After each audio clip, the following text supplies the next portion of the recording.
What if you deploy your smart contract and then realize there's a bug, or worse, users request a new feature? On a normal backend, you just push an update. Done.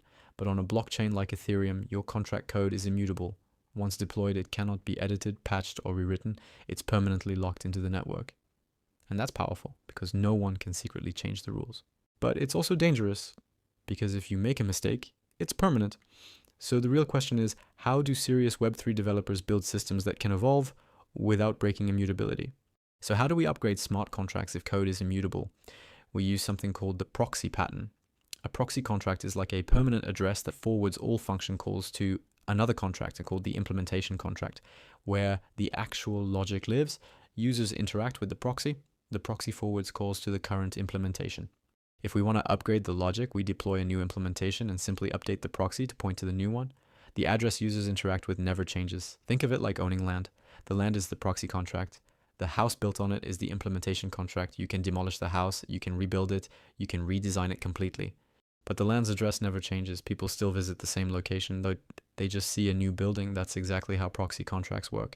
You can upgrade the logic, but users keep using the same contract address. Or think of it like mail forwarding. Imagine you move to a new house but keep the same mailing address. The post office simply forwards your mail to your new location. Proxy contracts work the same way.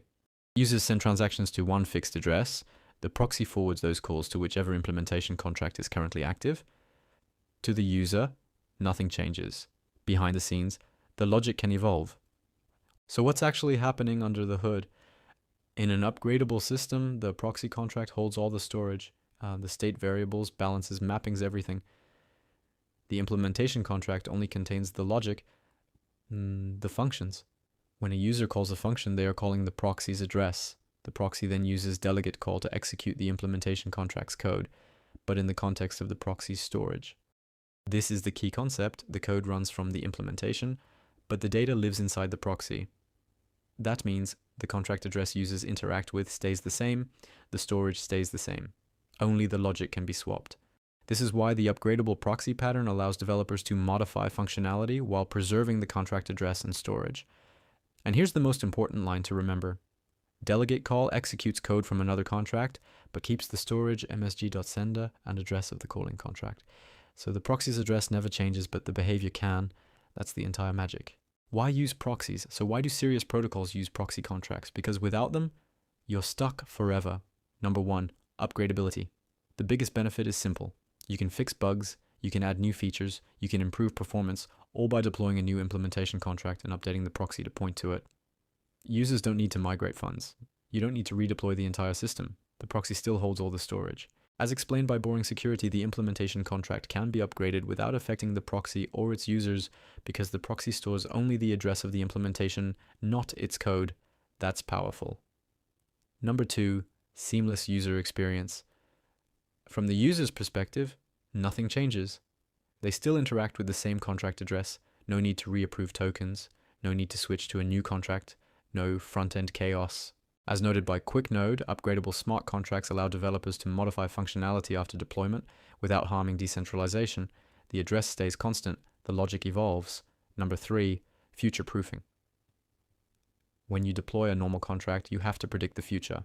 With proxies, you can launch with core functionality today and roll out new features over time. No fake placeholder functions, no we'll redeploy later. No forcing users to migrate. That's why most serious DeFi and NFT protocols use proxy patterns.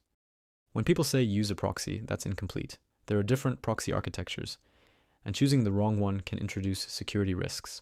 The two most widely used patterns in production are transparent proxy, UUPS, Universal Upgradable Proxy Standard.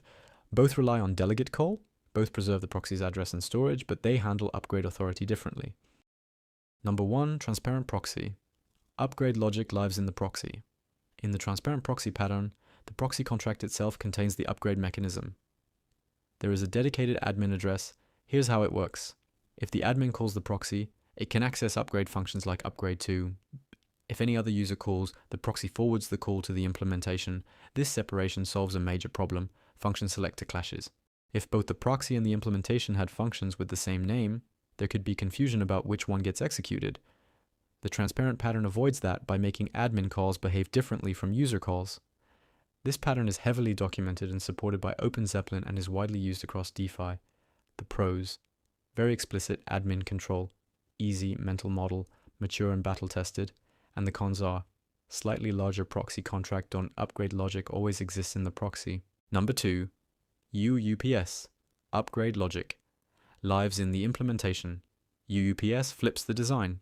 Instead of putting upgrade logic inside the proxy, the implementation contract itself includes the upgrade function. The proxy becomes extremely minimal. It just stores the implementation address and forwards calls. The upgrade mechanism is implemented via inheritance, like UPS upgradable, and typically uses internal authorization checks such as only owner. This standard is also maintained by OpenZeppelin. The pros: smaller proxy, more gas efficient, more flexible architecture. The cons: if you mess up upgrade authorization, you can permanently break upgradability, more responsibility on the implementation logic. The real difference is the transparent proxy. Upgrade control is separated and enforced by the proxy itself. And UUPS, upgrade control is embedded inside the implementation. Both use delegate call, both preserve state, both keep the same address. The difference is where the upgrade authority lives. Enough theory. Let's build it. Let's actually build and upgrade a smart contract live. But we're going to deploy version 1, upgrade to version 2, keep the same contract address, and prove the storage doesn't reset. Step number 1, implementation version 1.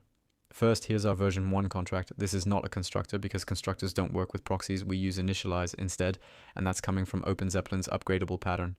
Step number 2, deploy with proxy. Now, instead of normal deployment, we deploy using the upgrades plugin. This address printed here.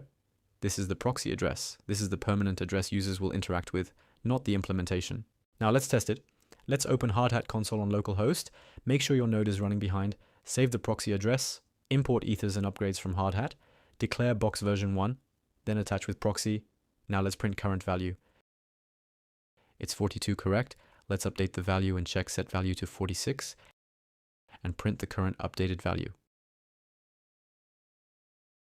Correct, it's 46 now. Storage updates, everything works. Now here's where it gets interesting. Step number 4, create version 2. Now we upgrade the contract. New version, we added one new function, increment. Notice something important. We did not change storage layout, uint public value. Stays in the same position. Step number 5, now switch to your local console and declare the new contract instance, box v2, upgrade the proxy to point to version 2. After the upgrade, call the new function to increment the value. Finally, print the updated value to confirm that the increment worked. You'll see that the value before increment was 46, and after calling increment, it becomes 47. Now you might be wondering, where did the increment function come from? Remember, box v1 didn't have this function. We just upgraded the proxy to version 2, which introduced increment. So even though users interact with the same proxy address, the logic behind it has changed. And that's the magic of upgradable proxy contracts. And that's it. No redeploy, no migration, no new contract address. This is exactly how upgradable proxy contracts work in production. Now let's prove the upgrade actually works. Call the current value, then use the new function we added in version 2. Notice what happens. The previous value is still there. Storage didn't reset. The new logic works. Increment function executes. The contract address is exactly the same. This is the proxy pattern in action. Same address, same storage, but beam behavior. And that's it. We just upgraded a smart contract without changing its address, without migrating storage, and without breaking user interaction. The proxy stayed the same, the storage stayed intact. But the logic evolved, new functionality is live. This is exactly how DeFi protocols safely upgrade contracts in production. If you want to build real production-ready smart contracts, stay tuned and don't miss the next video. And if you enjoyed this demo, like, subscribe, and happy coding.